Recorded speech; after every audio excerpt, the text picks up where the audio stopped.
Hey, what's going on, guys? A couple weeks ago, I was able to catch up with a lot of the new and aspiring simulation companies at the Long Beach Grand Prix. The first person I ran into was Tony Levantino with Racing Motorsports. And not to take away from any of his thunder, let me just jump right into the interview, and I'll see you over there. What is it? Racing Motorsports. Motorsports? In collaboration with K1 Speed, we use their manufacturing facilities. The goal is to provide it to the home user, also provide it to teams. We have custom fabrication so there can be design changes, with the ultimate goal to put 4 to 6 of these rigs in every one of the K1 locations. So currently we're up to 26 locations. Okay. So it'll be a high-end sim racing experience on a rig that a home user would not normally have access to. At a K1 location, which is already a motorsport venue. So you'll be able to do iRacing and R-Factor. Okay. So we'll be creating leagues. We hope to have Sim Racing Motorsports race team, Okay. K1 race team. Hopefully have either one of those entities sponsor seasons on iRacing. Try to introduce a whole new market to online racing to get them interested. Okay. Get them interested and head off in the direction of sim racing, which could lead to doing electric karts. Correct. And now K1's doing gas karts. Oh, gas carts too? Eventually. Okay. They four-stroke? Yeah, they're importing the sole distributor for CRG Oh, okay. now for North and South America. So, and hopefully someday it'd be nice to have a pro-style outdoor gas kart track. Yeah. So, our K1's instructor, Patricio Jordan, now teaches using the karts. Okay. So he'll do you can sign up for his class and do get professional instruction, and he does a chalk talk and then a track walk, and then you do a race. We're going to integrate the simulator into his instruction, gives him a whole new dimension. He'll try to get people interested in what is necessary with vehicle dynamics in order to race, and this is a great method in order to be able to do that with, that sparks some enthusiasm. And so we completed this rig 2 days ago. Oh, really? It's our first prototype. We need to build additional functionality and adjustability on it. Eventually it's going to have a customized carbon fiber dash. We'll have all the necessary button boxes in order to be able to support all types of racing. And so we're just demonstrating our manufacturing and our technology capabilities, and that'll be available right now on our website. If you go to it, you can enter your information, be placed on our mailing list, and then we'll forward additional information as the products and services become available. It definitely looks promising. What other things do you have over your other competitors as far as like CXC or Virtual GT? CXC uses the DiDEC actuators, so they shake the seat. Yeah, they vibrate a lot. Right. So we're taking the approach by using the D-Box, by using the whole platform. This rig is minus the butt kickers right now. Okay. We're going to place butt kickers on it. Okay. And it was a supply chain issue, so that we couldn't get access to them. But if you'll have to drive each one of them and compare the experience. We're using the high-end peripheral devices, and we're placing them and combining them to have a complete system. We are a completely different motion experience than using the actuators on the back of the seat. Virtual GT pride themselves on their sound system. Correct. A major portion of the Virtual T is wood because of the audio properties of wood. Virtual GT was created by an audio engineer. Paul Stacy. Yeah, exactly. And Paul Sterry, I believe. Sterry? Yeah. Sometimes I get mixed up. I might have made Sure. Yeah, it's close enough. Yeah. And I've used them, I've looked at them, and from the visual appearance of it, I was going for the first thing. If you look at it, I said, I want an immersive experience, which in simulation we call the suspension of disbelief. If you walk up to something that looks like a video game, you're going to drive and have a video game experience. If you step up to something that looks like you're actually getting into a race car, you're going to start off with the expectations that you're actually driving a race car. And so that immersion experience is why that looks like the chassis of a race car. Other features that will change with that to increase that is we will have brandable body side molding panels. So if a company wants to brand it on the outside, that will be an option, and it will also further enclose the structure. Correct. So there you go.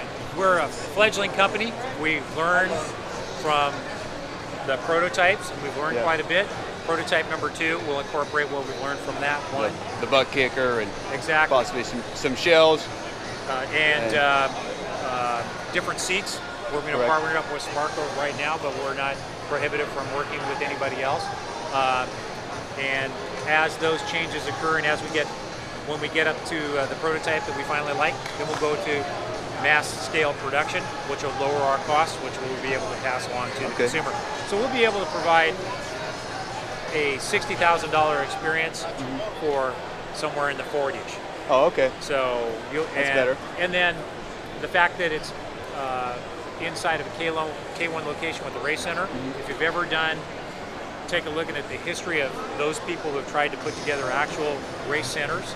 Like sim race centers, or like karting and sim? Sim racing.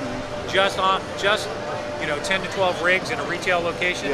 None of them have been successful. I have noticed that. Because it's marketing, it's their location. Too much overhead, I would think. Overhead. Especially initially. Sustainability, employee sustainment and training. We're overcoming that, but we already have the manufacturing capabilities. We already have the square footage. We already have the infrastructure. We already have the employees that are passionate about racing. We just need to teach them how to do sim racing. So every location will have a sim racing manager. We'll be a K1. We're already on K1's Instagram. We're already being blogged by K1. We already have a marketing machine. We already have a database of email. I can definitely see where you guys have potential to actually run with it. And if all else fails, you still have people to come in that are going to go for the karting and then also see the sim and get on that, and then hopefully be able to grab them on both ends. We already have relationships with real live race teams, with real live racers. We're going to have them come in.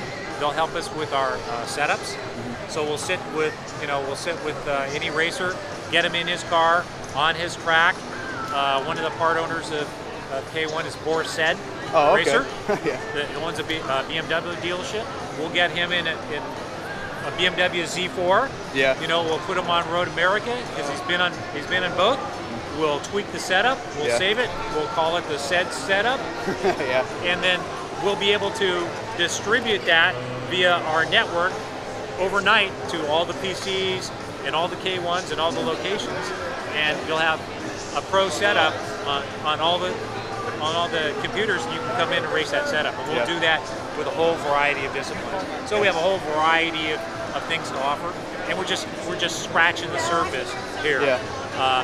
Simulation is definitely a booming market right now with the just with the sheer cost of racing. There's no better way to save money.